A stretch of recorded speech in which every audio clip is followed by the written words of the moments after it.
ask why I'm standing in the shower. Well, I'm going to do a little bit of service work on our stabilizers. So on our boat we have TRAC stabilizers, which are made by a company called ABT. They also make like hydraulic bow thrusters and then a whole different line of stabilizers. And the work that I'm doing today is I'm going to do a top end rebuild. So we have one stabilizer on the starboard side of the boat underneath this seat area in our shower. And then on the opposite side of the boat, on the port side of the boat, behind some of the dresser drawers, is our other stabilizer. There's some wear in some of the items on the top of our stabilizer. So there's cylinder rod ends that make the fin go back and forth. And once I take the top of the stabilizer off, you'll see where that's located. There's a pivot pin that goes through the cylinder rod end. And then the cylinder is also mounted on a set of trunnion bushings. So there's two trunnion bushings. This one is damaged because I took it out of the old stabilizer, and it can be a little bit of a destructive process getting it out. But what we were experiencing is there's play in all of these different components. So when the system was pressurized, we'd get some fin oscillation. There's a sensor that's mounted on the fin that records its position.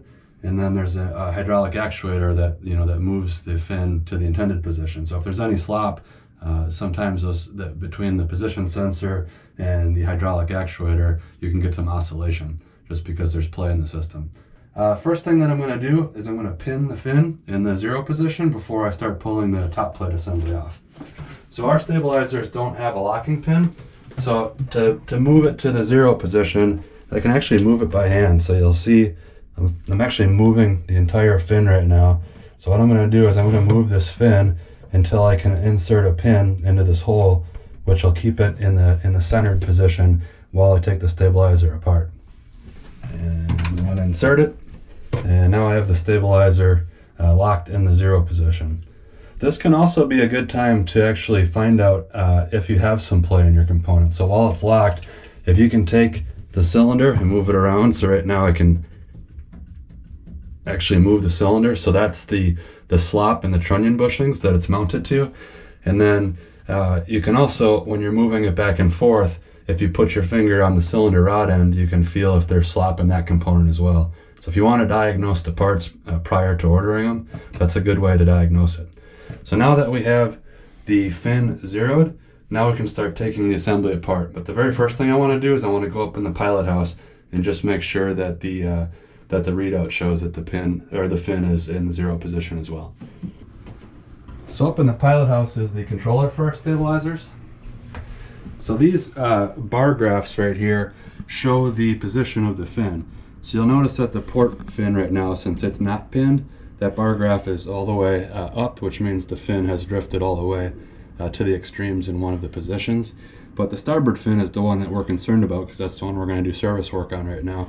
I wanted to make sure that it's centered, so we just have a thin line right in the center. So it means the fin isn't angled, positively or negatively in any direction. The very first thing that we want to do before taking the top plate of the stabilizer assembly off is we need to make sure that we remove the fin position sensor. So to do that, we're going to take off this small top hat. So this is a 5/32 Allen wrench, I believe. And we're just going to take off these 6 bolts that are holding it on. So I'll loosen it up, and we'll go through and take each one of these out, and then pull the top hat off.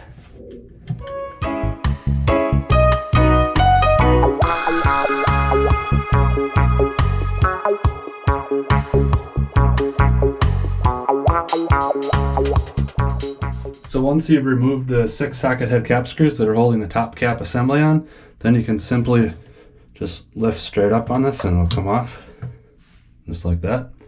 And this is our fin position sensor here.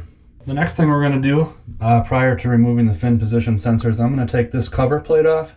And this cover plate is just kind of a strain relief for the cable that goes to the fin position sensor. If I'm going to lift this off, obviously this cover plate is going to need to come off as well. So these are just Phillips screws. So I'm going to grab a Phillips screwdriver and remove those 4 screws.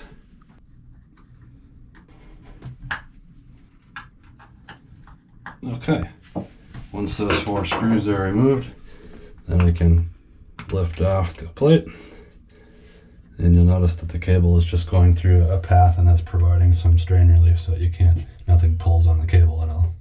One of the things that are very important when you take this sensor off is there's a helical coupler. We need a flashlight to see it.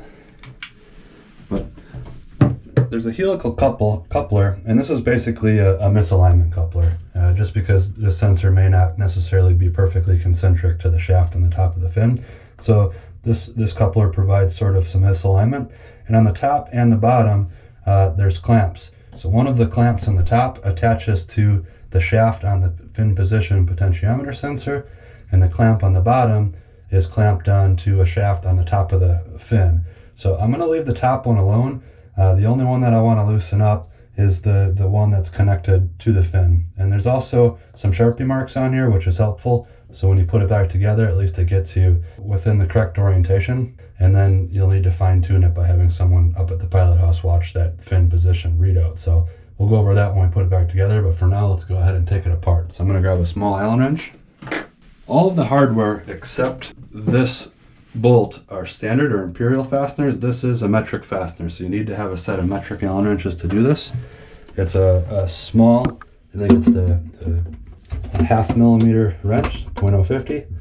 I'm going to put my light in here, and there's on one side of this helical coupler is where the screw is, so I'm on the screw now. I don't have a good set of Allen wrenches, so please excuse me, this isn't the best way of doing this, but I have a straight wrench, and I can use needle nose pliers to turn it.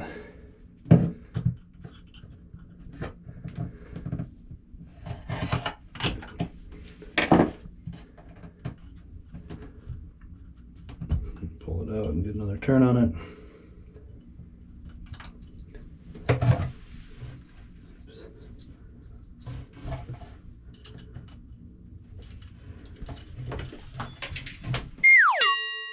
So I have this helical coupler loose. If you look at the timing marks on here, I can actually rotate the helical coupler a little bit, so I know it's loose from the shaft. Okay. So now what I want to do is I want to remove these two Phillips screws and remove this, but I'm going to put a piece of masking tape around the bracket and the helical coupler to make sure that this doesn't get grossly out of alignment. I want to make sure that it stays close, so when I put it back on, it doesn't go several turns out of position. I'll first go ahead and loosen up these two Allen screws and remove them.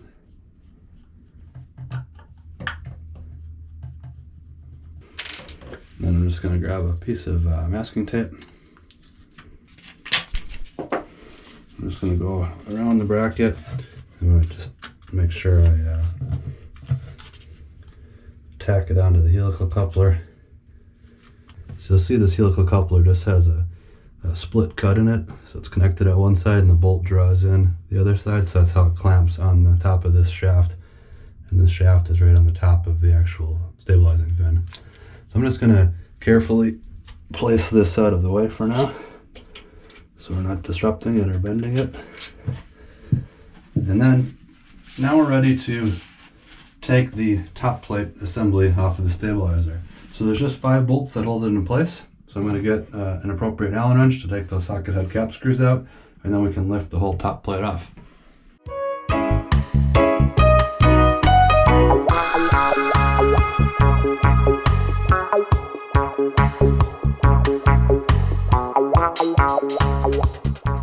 The bolts are loose. You can remove them. 4 are longer than the other, or this raised step portion is.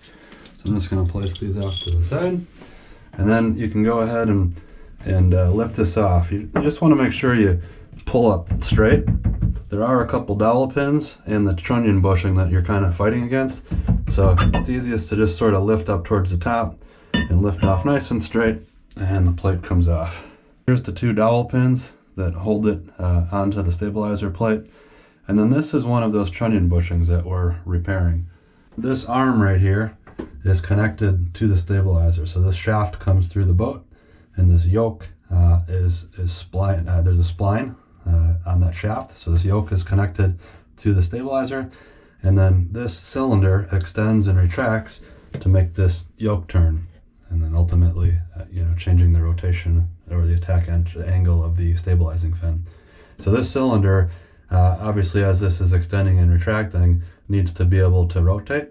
So the way that it's held on is there's just these shafts out the cylinder end cap, and those go into an oil light bushing. So those bushings experience some wear, and then this pivot pin where it goes through the rod end also experiences some wear. So the next thing that we're going to do is pull out this pivot pin. You'll grab your Allen wrench, and this is standard. This is a flathead cap screw, and I'm just going to go ahead and loosen this up. So now we've removed this flathead. This flathead is just holding this pivot pin in place.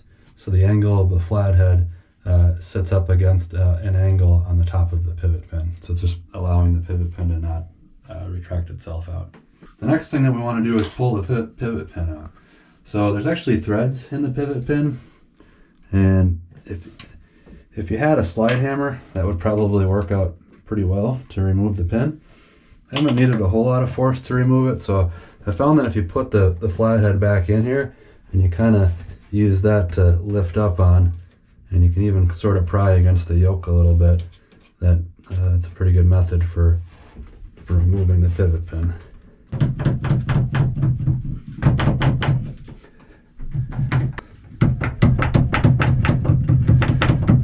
So I was able to get this loose by putting a flathead screwdriver underneath it, and now I can pull it straight out. So there's the pivot pin. So this edge, I think, was catching the lower end of the cylinder rod end. You can actually rotate this cylinder if you want and see or move it. And here's the cylinder rod end. So I can actually grab this ball and feel a little bit of play. So next thing I'm going to do is actually take this off. This is Loctited in here, so the best way to take it off is to actually leave it engaged in the yoke and just put the pin back in a little bit just to prevent it from rotating.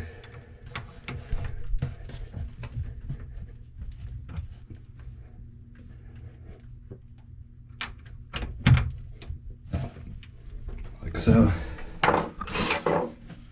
And then you can grab some wrenches, and I'll leave the other one too, but you'll loosen up the jam nut, and then since it's Loctited, I found it's best to just turn the cylinder rod to undo the threads. So the first thing I'll do is just crack the jam nut free like that, and then I'll undo the cylinder rod end.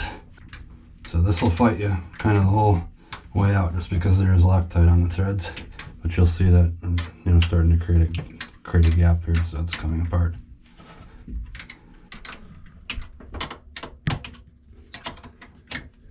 Pull the pin back out, and there's the cylinder rod end. So see all the red stuff is Loctite that was on here. So the next thing I need to do is lift the cylinder off so that we can take the trunnion bushing off. So if I just take the cylinder, I can simply lift it up. And here is the cylinder trunnion bushing that we're going to replace. So now we need to take the cylinder trunnion bushings out. One thing you can do is get a small flathead screwdriver and go under the head of this and try to pry it up. If we're unsuccessful in getting it out, if we carefully drill a small hole down the length of it, this is an oil light bronze bushing, so it is kind of brittle. We can kind of break it out of the pocket that it's in. So we'll see how this goes. I'll first start by taking a flathead screwdriver and using a hammer and trying to pry it out. So you'll see, because it's brittle, the top really just ended up breaking off. But now I can see the cross section of the thickness of the vertical portion. So at this point, what I think I'm going to do is I'm just going to drill a small hole down the length of the bushing and then take a screwdriver to bust out the inner edge. You just want to be careful because you don't want to drill into the upper casting. You just only want to drill the oil light bushing.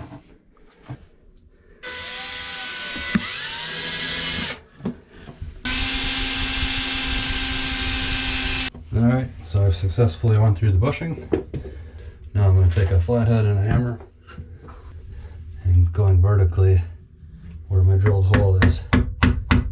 And we might have to do that in more than one spot. The other thing you can do is grab your vice grips back out and try to grab hold of it. So don't ever attempt to take these out unless you have a replacement part to put back in, because I don't think you're going to get it out, expect to get it out cleanly. That's not working. What I'm going to end up doing is probably drilling in one more place and then seeing if we can bust it out.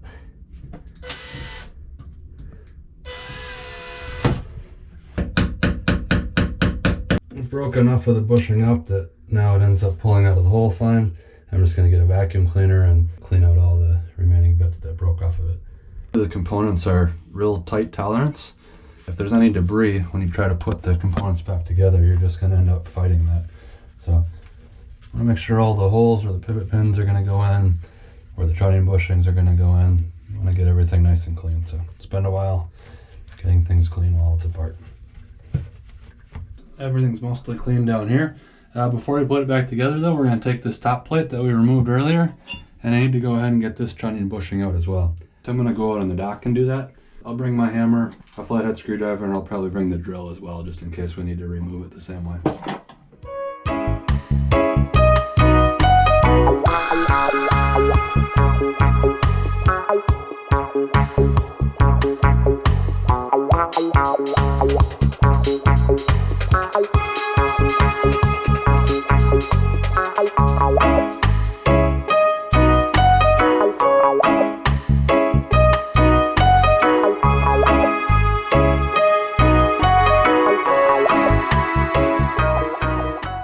Now we've taken everything apart, it's time to start putting things back together. I'm going to take a new trunnion bushing and put it into this top plate. I'm just going to put a thin layer of anti-seize on here as well. The biggest thing you want to do is not force any of this stuff together. If it starts going in crooked, you're probably going to end up ruining the component and just needing to start over. And again, I'm just going to put a little bit of anti-seize around the outside. Put it into position. All right. I'm just gonna take a rubber mallet then and just seat it. Should be all the way down, but I'm just gonna give it a couple taps. So here's my new pivot pin. I want to make sure the hole's clean and it goes in good. So it went in fine by itself. I also want to test fit it to the cylinder rod end. I just want to make sure that the pin passes through here, which it does. Now what I'm going to do is I'm going to thread the cylinder rod end onto the cylinder, and then I'll start putting things back together. This needs to be Loctited though. You want to make sure you put Loctite on the threads. And then another thing too is you want to try to make sure you thread it in the same amount as what you took the old one off. Take some Loctite and just put a bit on the threads, and then I'll go ahead and get the nut started. Using the old one as a guide, I'm going to just get the jam nut to about where it needs to be. I'll thread this directly into the end of the cylinder until we get close to the nut. So now I'll start putting things back together. So I'm just going to go ahead and put a little lube on the post of the cylinder, and then go ahead and put the cylinder into the new trunnion bushing like such. And then I can put a little lube on the pivot pin as well.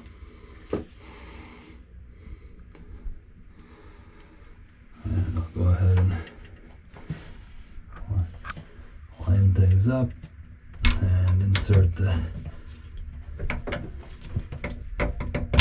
pivot pin.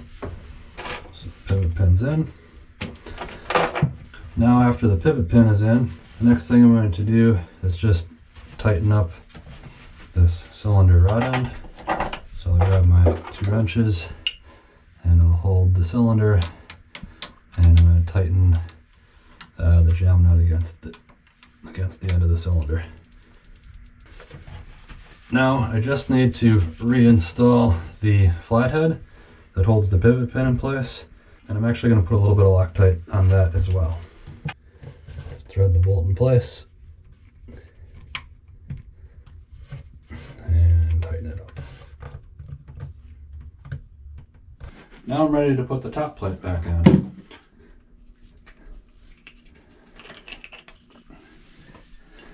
Again, being careful not to force anything.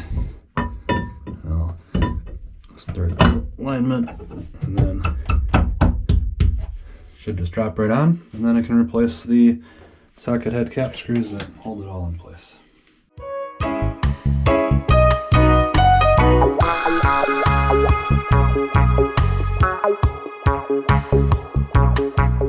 The final step is getting the sensor back on.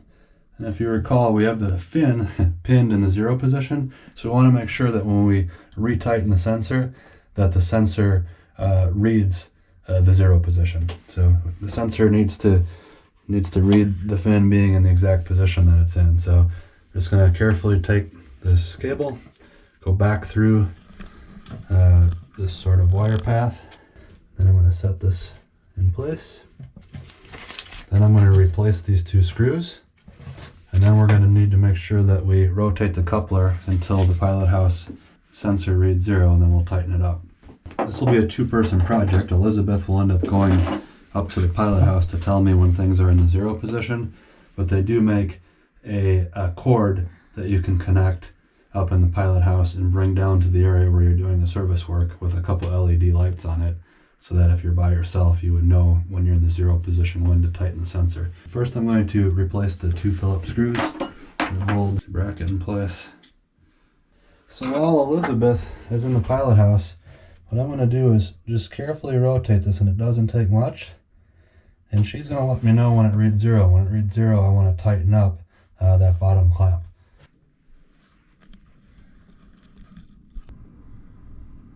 So I'm going to wait here and watch for the starboard side, and when he gets to that perfectly flat line, I'm going to tell him he's perfect.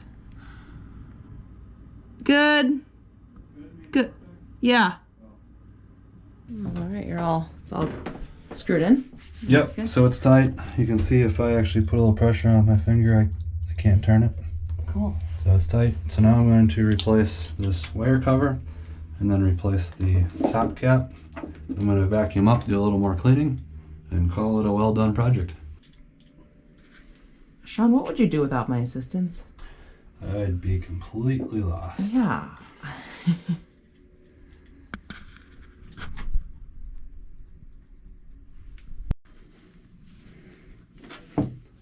This top plate has a notch in it, so you just want to make sure you line up the notch with the wire.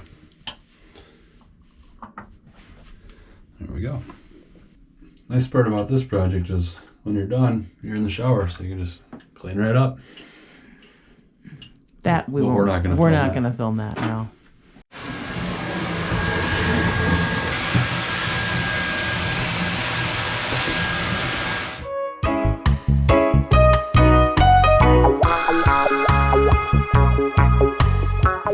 Hello YouTube watchers, this is MV Freedom. Thanks for watching our video. Please like and subscribe to see more.